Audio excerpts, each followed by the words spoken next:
Hello and welcome to another wonderful Friday with Speaking for Him. I'm Dan Van Zalen, and here's your host, Andrew Gomison. I'm grateful to be with you today, Dan, and I'm excited to share with you an interview that I did this week, as of this recording, I should say. When you hear it, it'll be a couple weeks in the future. It's interesting. Dan was telling me about this new podcast, WCSG Backstage, and they always joke about going back to the future on their podcast because they record ahead of time and all that stuff. And you record way, way ahead of time. And I try to record way, way ahead of time, especially as we draw into the fall and get prepared for the winter. And that way we only have to record about once a month during the coldest part of the year, which is definitely my jam because I like to do as much hibernation as possible. But we're getting a little bit off track. This is true. But with the coming of fall and with the coming of the start of school, we have a new season at Master Arts Theater. Our 2019-2020 season is beginning, our season of discovery, and it's beginning with Anne of Green Gables, the musical. Ooh. Now, when I first saw this show about 10 years ago, I was really skeptical because Anne of Green Gables is one of my favorites. I own the Megan Follows trilogy. I enjoyed watching it on PBS during the telethons. And I try to watch the movies about once a year. That's how much I like it. So the fact that it was becoming a musical caused me a little bit of consternation, but I actually really liked it. Ironically, I've never seen any of them. And now we're doing the play again 10 years later. And so the interview that you're about to hear is with Cathy Van Lopik, the director of this show. Now, I will say right up front here that the audio quality leaves something to be desired. I do believe that Dan has fixed us up a little bit, so thanks for the work from the producer's chair. And we will get to that interview in just a moment, but first, Dan is going to read our quote of the day. Tomorrow is a new day with no mistakes in it. Yet. Anne of Green Gables. I really like this quote because Anne of Green Gables, if you know anything about her, she is prone to making mistakes. She lives life big. She comes up with all these fanciful things. Her imagination runs away with her. Like one thing that she did in the book was she got it in her head that this woods by her house was haunted. So she got it to the point where she started to believe it. And then Marilla sends her on an errand through the haunted wood. And she almost faints from fright because she has allowed her imagination to carry her away. But that is the type of person that Anne of Green Gables is. But she did say another good quote of hers was, I never make the same mistake twice. I make a lot of mistakes, but I never make the same mistake twice. So tomorrow is always fresh with no mistakes in it yet is a very good thing. And I think there's spiritual application too, because we all know what it's like to have a really bad day, to feel beat up spiritually. And then God says, well, tomorrow's another day. You can get another shot to do better. And I'm very thankful for that and for his grace. So with that being said, let's listen to this interview with Cathy Van Lopik about the coming musical, Anne of Green Gables, the musical. This is Andrew Gomison here once again with another great interview from one of my favorite places, Master Arts Theater. We're gearing up for our 2019-2020 season of discovery. And I'm liking the fact that we're starting to theme these seasons. It makes it, to me, even more exciting in some ways. And we're bringing back a play that we did a few years ago, Anne of Green Gables, the musical. So Cathy Van Lopik, welcome to the show. Thank you very much, Andrew. Thank you so much. Can you tell me how Master Arts came to decide to do this show? Because originally another one was slated. Is that correct? Yeah, it was a different version a different musical version of Anne of Green Gables. Unfortunately, what happened there was that particular musical, even though it had been done before, somewhere up, I believe it was in Florida somewhere, I don't know exactly where,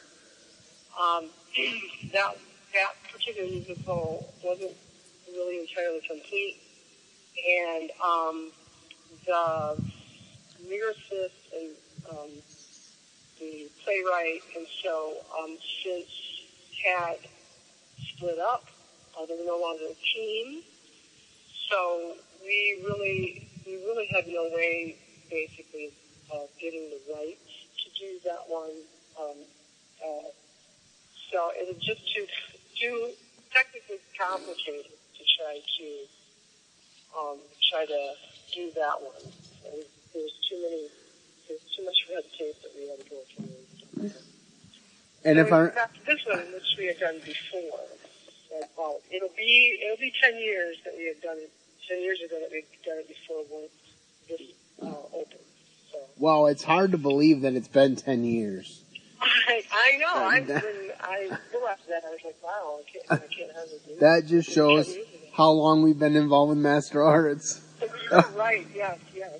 Because it feels like not too long ago, and if I remember correctly, the original time we did it was under special circumstances as well.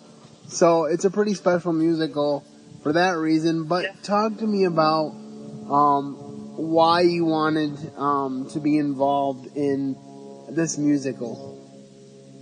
Well, it is one of my favorite stories, and many people's favorite stories. It's one of my favorite stories. I've never read the book per se, but I'm very familiar with the TV series that has starred Megan Follows and just really loved that show. And so I had an opportunity many years ago, it probably would have been 12 or so years ago, to go to Prince Edward Island. And this particular musical that we're doing now, and that we had done 10 years ago, they do that every summer, runs the entire summer on Prince Edward Island. And I had the opportunity to see this particular musical there and just really enjoyed it and just thought it was very special. And I thought it very much captures the story of Anne of Green Gables, the story that most of us really enjoy. So 10 years ago, we had to replace the musical a couple times because we couldn't get the rights to it. As you said, there was some complications 10 years ago, and I suggested this one then. We did it through Samuel French, which of course is a reputable publishing company, and I suggested it then because I thought it's a very familiar story, and this particular musical is very well done. It very much captures the story of Anne of Green Gables. So that's what I decided back then. And then when we couldn't really get the right to this different Anne of Green Gables musical, they suggested, well, let's do that again. I said, well, by all means, that would be fantastic because I would want to do that one again. So that's pretty much how we got to this point, doing it as an opener for our season of Discovery this year. So. Well, there's always adventures in theater. A lot of them happen once you hit the stage, and sometimes they happen before you hit the stage. So that's just the nature of the. Only knew some of the backstory, but it's too fun. Yes. Can you tell me a little bit about the cast that you're working with? Yeah, we have a couple people from the cast, and we had done it 10 years ago. Rob Lamer and his wife Carol Lamer were in it 10 years ago as part of the ensemble. However, this time around, Rob is playing Matthew Cuthbert, the beloved Matthew Cuthbert, this time, and his wife Carol Lamer is playing the unforgettable Rachel Lynn. Oh my, that's going to be interesting. Yeah. That's quite exciting because they were very excited to be part of it as well because they had done it first time and they really enjoyed it. Other than that, our cast is totally new this time around, but they're all very excited to be part of it. They're all very talented, even though our school children are actually quite young. I think our youngest she's 10 years old, but it ranges from ages 10. The school children range from age 10 through I believe it's 15 or 16. So they're relatively young, a good portion of them, but they have wonderful voices. And they're just very talented, both musically and as far as acting is concerned. They're just great to work with. The adults, too, are having a lot of fun. We have some, again, extremely talented musically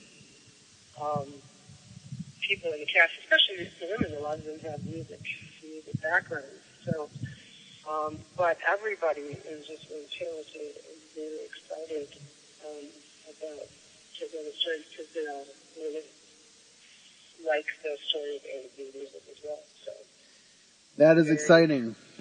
Can you tell me about who you have playing Anne? I didn't recognize the name when I read the cast list. Can you tell me a little bit about her? I believe she's new to the Retro Theater. I've worked with her and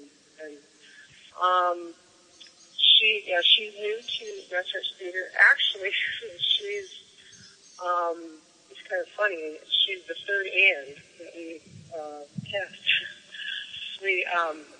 We had originally planned on casting another young woman as Anne who was a little older. She was actually college age. But she contacted us before we even had a chance to cast her and said she just, she being in college and stuff, she really couldn't do it. So then went to another young lady who had also auditioned and was very impressed with her voice. Again, she was college age, and we had offered her the part. She had accepted, but unfortunately something came up with her as well, and she had to, even before we started rehearsals, had to drop out from that. So we had to go and look back through, all of our auditionees. I'm not sure if that's actually the word, but, and we had realized that Eliana Gonzalez, who we had cast as Josie Pye, actually, we went looking back through our audition notes and realized that she has a wonderful voice and was very animated during auditions as well. And she was doing great at the meeting with Josie Pye. So then we looked at her again and said, she would be a really great Anne. So I think for her, she's been very excited. And she's just been wonderful. She's just taken it along and done wonderful things with it. So I was very excited about that. But yeah, I believe this is her first time in the Metro Theater. She's a high school student. So she's been in plays and things like her high school, but this is her first time with Metro Theater. So I'm very excited about that as well. That is exciting how she went from being Josie Pye to being put into the role of Anne. Kind of reminds me of when my brother was in Little House on the Prairie, which I believe you directed him in. He was going to be an Indian, and he had his head all shaved, and you hadn't picked a Pa, so eventually you came around to him and asked him to do it, and then he had to try to grow his hair back as quickly as possible to make it look convincing to be Pa. So fortunately he didn't have to wear a wig, but that's one of those memories that I'll never forget, especially since I got a sister-in-law out of the deal. So some of that stuff that happens behind the scenes there. Like theater, you just have to be extremely adept in theater. especially through the movie theater. So, now that you mention it, I thought about that. You never know. You never know. You can get cast in one part and get bumped up something. So yeah, there's a lot of exciting things that go into the backside of theater, but we're very excited about Anne of Green Gables, and I will be there on September 28th for the matinee. But could you fill us in on the rest of the run and how to get tickets and all of that? Well, we open September 12th, and we run through October 5, and performances are Thursday, Friday, Saturday evenings at 7:30, and then we also have Saturday matinees at 2 o'clock in the afternoon.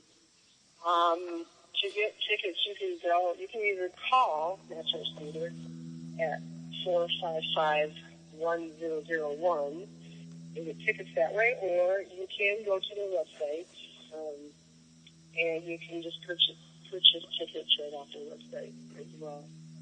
So, if that, like I said, if, that, for some reason you're not able to do that, feel free to call. Box office hours are between 9 and 4. So call during that time if you want to actually speak to a live person. I'm trying to do. But those are, basically the two ways to get tickets for individuals. So. All right, and as this podcast goes up, you'll have about 3 weeks or so, or maybe a little bit more, to get your tickets before a show opens. So just make sure that you hop on the website and do that and get that taken care of so that you can join us for the first show in our season of Discovery. I know this has always been a special story to me. I've read the series like 3 times, and I own the Megan Follows trilogy. It's just been something that I've always enjoyed, and there will be no Anne that can stand up to Megan Follows no matter how much they try to remake it. But I know that you will enjoy this production nonetheless, and I'm looking forward to it. Thanks for sitting down to talk with us, Cathy. You're very welcome. Thank you. All right. Have a great day, everyone. And there you have my interview with Cathy Van Lopik who is directing Master Arts Theater's Fall 2019 edition of Anne of Green Gables, the musical. And we're very excited to be bringing that to the stage. Again, just to review some of the information that she mentioned, the show will run from September 12th to October 5th with Thursday night, Friday night, and then Saturday matinee and evening performances, all of those weekends. And tickets are on sale now. And as of the weekend of this posting, you'll have about 3 weeks or maybe a little bit more to get those tickets purchased, and so that you can join us for the beginning of this season of Discovery. And so I hope to see many of you out at the theater to see this wonderful production. And I will also take the time before I end today to let you know that the next show will be Christmas at Pemberley, and I have the privilege of assistant directing that show. And dear. I will be having a conversation with the director from the theater shortly after we've complete the casting process and begin rehearsals. So that will come out sometime toward the end of September or beginning of October, that particular podcast episode. Don't overwork yourself. But at this point, I just wanted to encourage you to get your tickets, come and enjoy this show with us, and have a great day and a great weekend, and keep serving the best of masters. Thank you for listening to today's episode.